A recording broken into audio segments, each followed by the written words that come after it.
happening, guys? It's your boy Uncle B with another episode, guys. I want to say, first of all, before we go anywhere, thank you very much for all the support, guys. I truly appreciate it. I wanna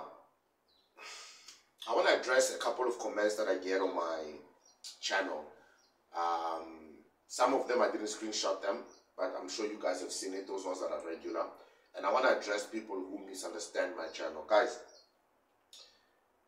the fact that most of you don't watch the channel in full, and I actually can tell, guys, I can tell if you don't watch the channel in full, the videos in full, and then you still have an opinion, it's evident to your ignorance, not my content, okay? A lot of foreigners have a tendency of coming to my channel and saying, yeah, but South Africa this, but South Africa this. So I got a challenge for all the foreigners out there, okay? So we're going to play a little game, and this should be fun, okay? So I'm going to put a couple of comments, I'm going to give comments, I'm going to put a couple of videos, and then we're going to continue the show, and we're going to play a little game, and we'll see how this plays out, okay? So, first comment, and South Africa love truth. The recent crime stats which are released are interesting. So this individual says that because in one of my comments I must have mentioned that South Africans, Nigerians don't like the truth, Ghanaians don't like the truth about their countries being spoken, and this person decided to come back and say that, oh, so South Africans like the truth. Look at the recent crime stats. Okay, so. From the 1st of July to the 30th of September 2024, the 17 community reported serious crimes showed an overall decline of 5.1%. Specifically, conduct crime decreased by 3%. Property-related crime saw a reduction of 9.9%. And the other serious crimes decreased by 3.4%. Focusing on conduct crime, statistics indicate that murder decreased by 5.8%.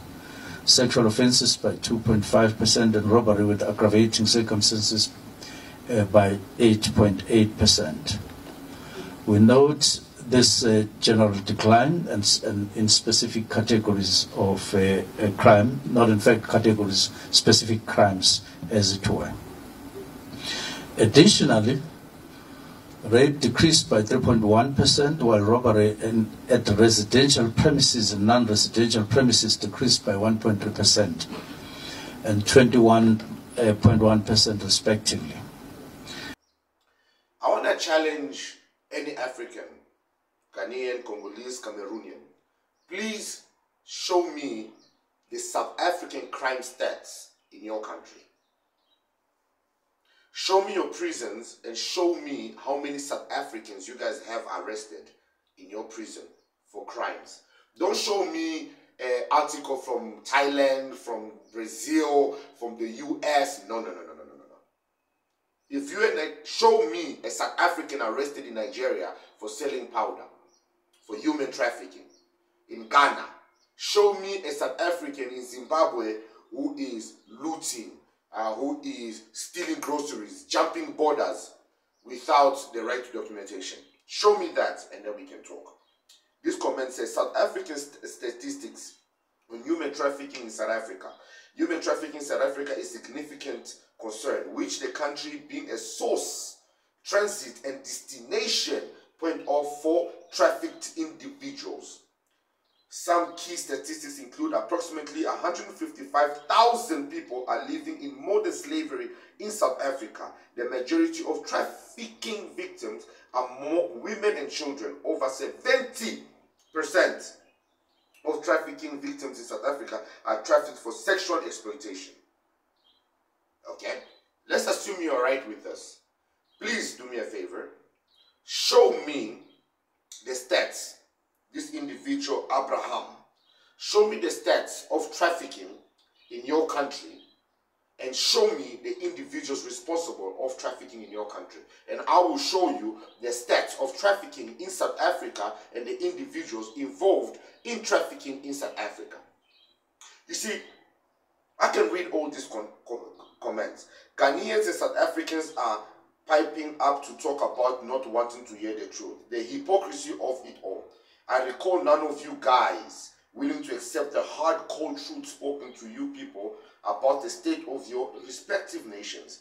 These were people, other Africans and black Americans, telling you, not outsiders, the ugly truth about your country and its economy. None of you are any better. You are all guilty of the same thing. It's all over YouTube, especially the comments section of content creators covering your countries. South Africans shouldn't even talk because it is still happening as we speak. They praise any YouTuber who praises them, but the minute the YouTuber criticizes them, they are all in the comment section upset and corralling the rest of their people to unsubscribe. Same with Ghana. You guys are not in position to address this topic. Nigerians have a lot of YouTubers discussing the issues in their country only online, day in and day out for a while now. They are all online. Name any of yours. So he wants me to name YouTubers that expose South Africa, but there's nothing to expose. Somebody will say, what do you mean there's nothing to expose? What about the crime? Yes, we're exposing the crime. We're exposing the trafficking, which is done by foreign nationals. So, Mr. Bobby Brown, 3358, I'm going to ask you a question. Since Nigerians are exposing what's happening in Nigeria, can you show me a Nigerian, a Ghanaian, a Cameroonian, a Senegalese, a Congolese, a Zimbabwean YouTube channel that exposes South Africans in their African countries? Or even in Europe, where South Africans are doing crime, South Africans are unaliving, they are kidnapping, they are selling drugs. Show me a YouTube channel that exposes South Africans in numbers, and then we can talk.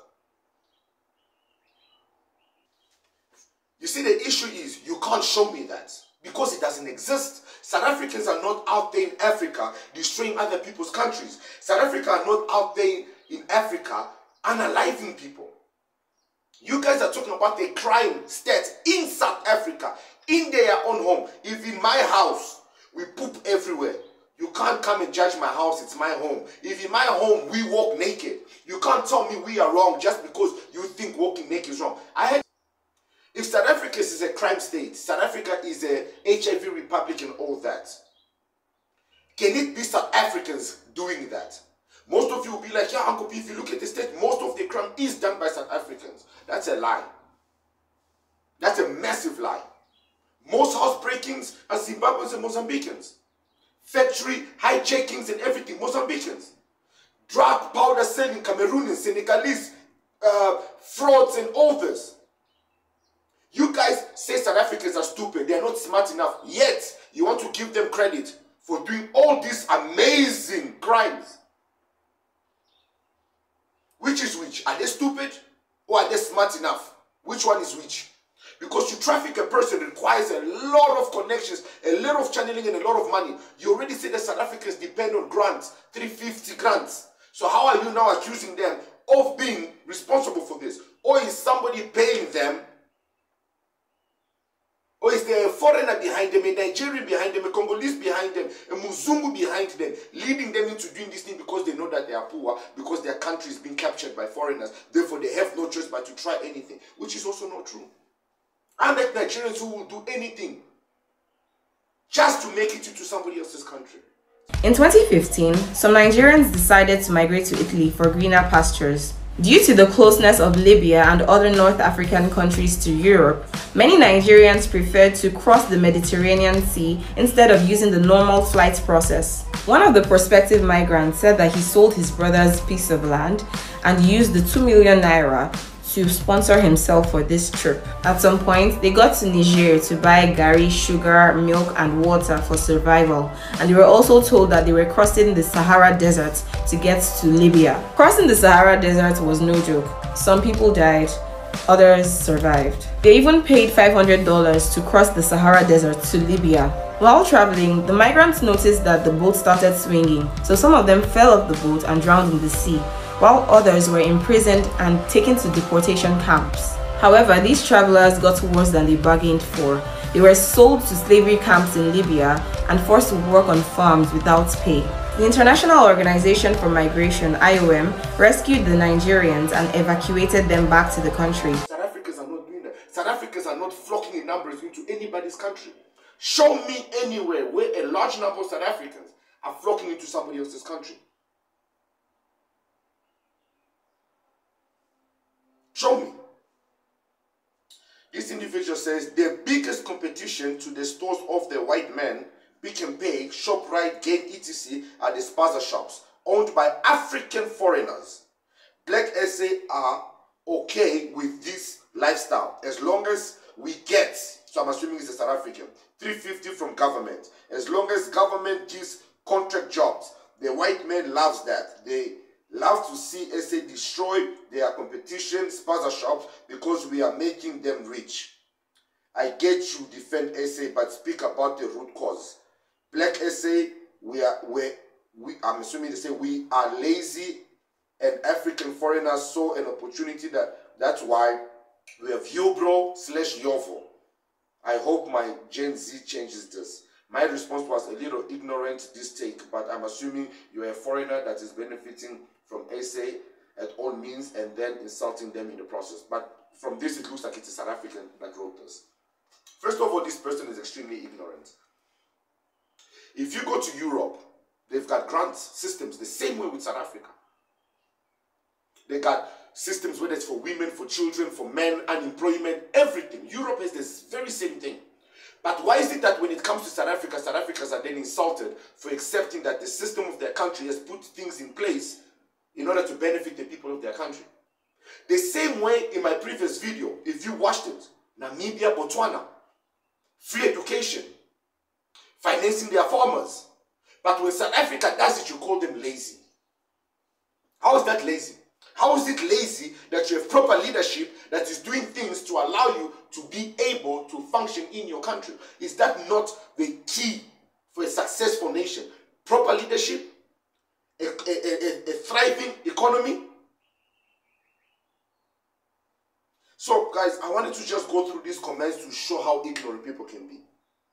And I give this challenge to any African out there. Any African out there. Any African countries. Bring me. Take the YouTube channel that can show me a group of South Africans in Ghana, in Cameroon, in Senegal, in Mozambique, in Angola, who are doing foul things. Show me. Don't bring me old articles where a drug mule was arrested or somebody, because that drug mule, if we follow the story, whoever muled them, whoever put the drug in them, we know who they are. There's the challenge, guys. Show me how reckless South Africans are and how big of a crime society they are. Tag me. There's the challenge, guys. Show me how bad these people are. I'm going to see everybody's coming to their country. They are xenophobic. They are this, they are this. If they are really this, let's show it. Let's expose South Africans for who they truly are. I'm your boy Uncle P. I'll see you on the next expose. Peace.